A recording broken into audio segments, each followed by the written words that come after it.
Yeah, let's do a couple final thoughts on awkwardness, especially with respect to unsatisfying interaction rituals. So awkwardness, because you may not be used to thinking about feeling like, I don't really particularly feel shameful or prideful, in an interaction ritual, but the awkwardness may be a good measure there too, right? So that just felt off or uncomfortable or vaguely inappropriate or something. And you had sort of a botched interaction ritual, right? So that you go back to one of these three things. Either the rhythm was off, the vibe was off, or something about the symbols was off, like they used the wrong sort of language or language that didn't seem to work, or that the roles seemed weird. Like, why is that person who is position of authority trying to come off as my friend?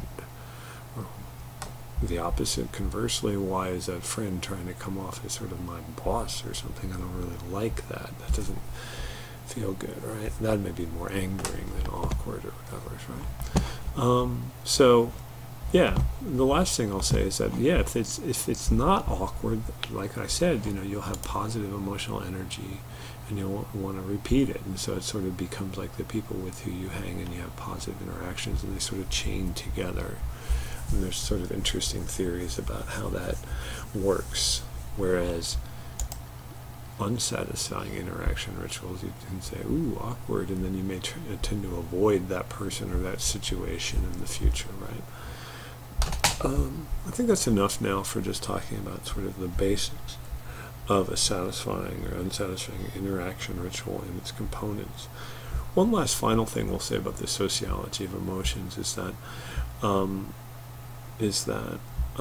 all this points to that people do a lot of work to manage their emotions, right? And you all know how stressful that can be if you've ever had a job where you have unpleasant emotions and you kind of got to put them to the side and deal, even if it's just to get through the day or not to have an argument with whomever you might be wanting to have an argument. More generally, though, the sociologists have made some connections to macroeconomic changes within, this country in particular, but really a lot of other countries as well. And they talk about emotional labor, right? Contrast that with manual labor is how to think about that. So that some sociologists argue that we're doing more and more emotional labor, especially with the decline of manual industrial labor and the rise of the service sector economy. We do more emotional labor now, right? So that a lot of what you're doing is providing services for people. And people want, as the cliche goes, service with a smile, right? So they want to be happy. They want to be treated like you're enthused to serve them, right? And so this, of course, for those of you who've waited or bussed or whatever, is very central to the sort of performance in the work you need to do as a restaurant worker, right? Very different than the people in the kitchen who don't really need to do that necessarily. You got to put on your happy face and go greet people with enthusiasm, even when you're not necessarily feeling it. The person who pioneered this work in sociology did it in the 70s with airline stewards and stewardesses, or what's the gender neutral term?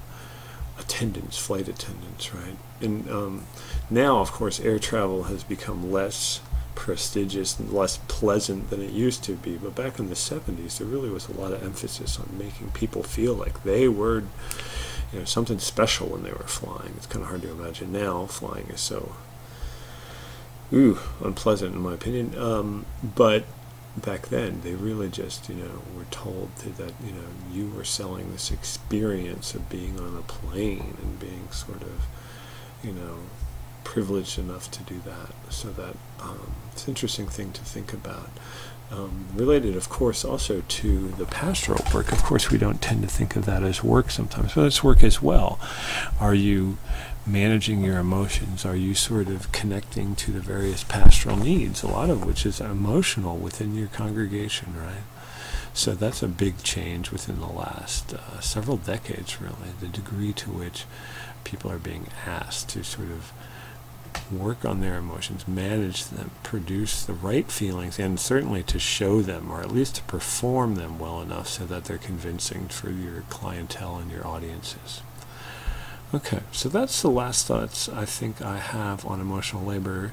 I mean, on sociology of emotion generally, as well as emotional labor in particular. It's real important. If you have any questions at this point, I'll be back on Tuesday. So circle any questions you have or whatever, and I'll take them first thing when we get together on Tuesday, all right? Next up is going to be the Venkatesh stuff, so click on that next. Thanks.